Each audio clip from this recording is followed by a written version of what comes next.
Na ba tayo sa mga feeding program? O ikaw, naka-assign ka kasi siya po yung pinaka-exo. Tapos, darating po si Vanessa.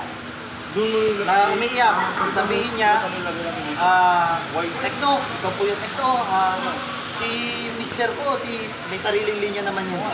Yung bong. Tulungan niya po, ipag-away na naman dun sa kanto namin. Tapos sabihin mo, sige, handa mo yung, ano pa, may mobile ba tayo dito? Barangay mobile o ano pong tawag natin dun sa... Ambulansya! Ambulansya! Hindi po. Barangay mobile. Barangay patrol. O sige, handa mo yung barangay patrol. Tapos, kayo po magsasabi niya. Tapos, sige, EXO, kahit sino po ba yung apat? Kayo po, kasama. Sige, yung apat po eh. Pag tayo po, labas na kayo. Tapos sabihin nyo lang po, after po nun, naku, si paring Jory na naman. Tapos ang ano nyo po dito. Action to po yan? Or action to na po yan direct? Ano action po? I mean yung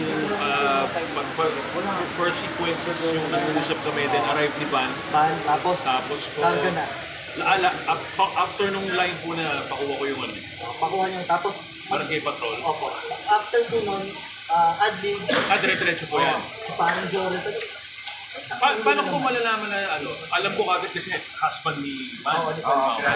Kilala ko siya. Basta i-adlib nyo lang po, ipagpalagay nyo lang po na ito na naman si Jorel na lagi na lang may ganito. Pero ano dun yung character nyo na concern kayo dahil kabarangay. Ano kayang parang hindi naman kayang ginawa nito, awat. Basta paabang palakad po kayo, adlib na po. Pero ang unang pag-uusapan nyo po, feeding program bukas, ipahanda. Ilang beats po yung usapan ng feeding ko bago pumasok siya?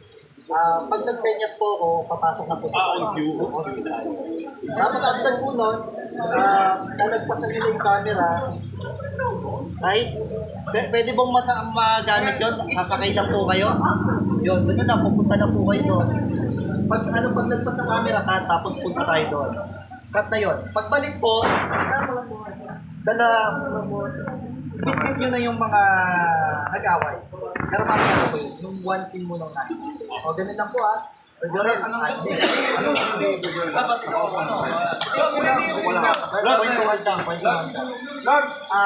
mo na tayong ano. Ay, go tayo! Ilaw tol!